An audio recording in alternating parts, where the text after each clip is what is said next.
नमस्कार, प्रतिध्वनि में आपका स्वागत है। मैं हूँ रमन कुमार।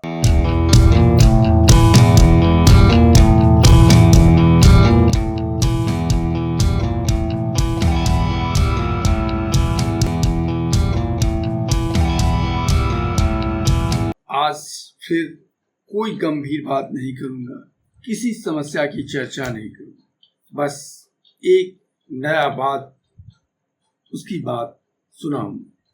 बात ये थी कि सुबह अखबार खोलते हुए दो प्रमुख खबर पर बॉक्स में प्रकाशित नजर गई। एक खबर राजधानी दिल्ली से तो एक हमारे ही जिले के मुख्यालय से थी।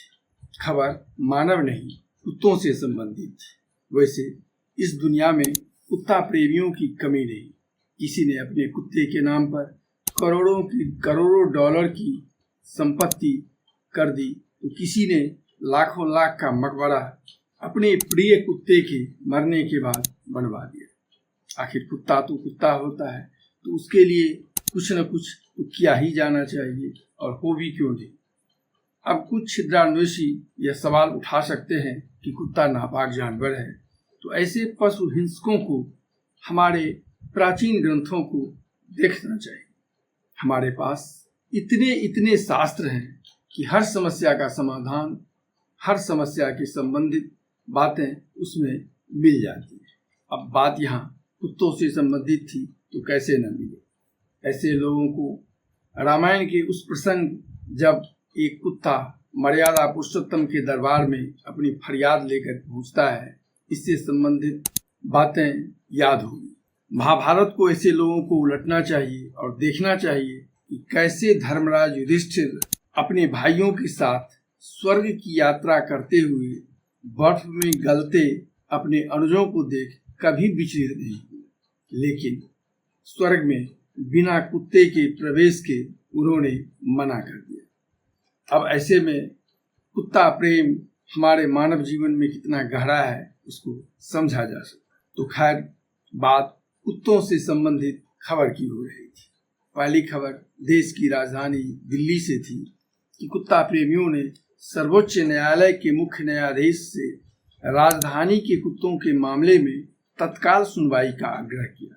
बात कुत्तों से संबंधित थी, दुराग्रह कैसे होता, तो सुनवाई हुई और उस देश के सर्वोच्च न्यायालय ने, जिसके अधीन के देश भर के न्यायालयों में करोड़ के लगभग मुकदमे वर्षों से तारीख पर तारीख लेते हुए आगे बढ़ रहे हैं, और उससे न्याय पाने की आशा में न जाने कितने लोग परलोक गमन कर गए, कितने चप्पल घिसते हुए जीवन बिता रहे हैं, पर कभी कोई याचिका इन मामलों के त्वरित सुनवाई के लिए दायर नहीं होती है।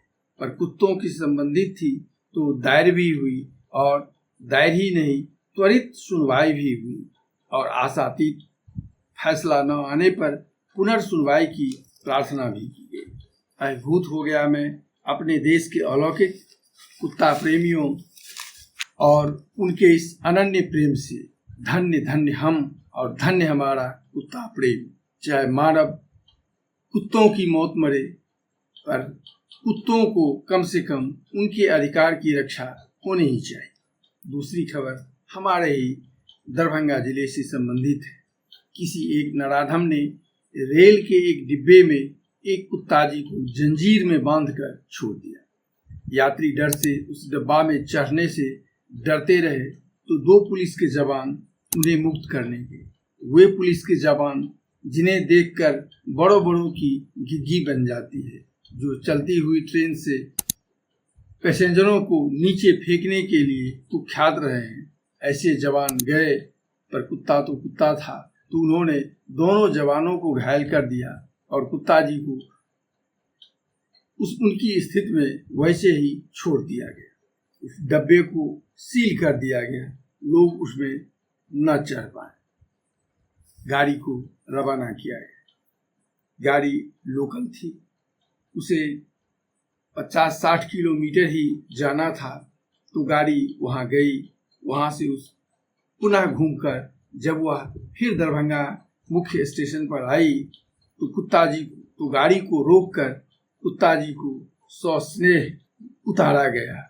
हमारे दरभंगा नगर निगम के एक कुत्ता प्रेमी पार्षद महोदय को बुलाया गया, उन्हें कुत्ता जी को हस्तगत कराया गया, जहां खबर यह है कि उन्हें एक विशेष पिंजरे में रखा गया है।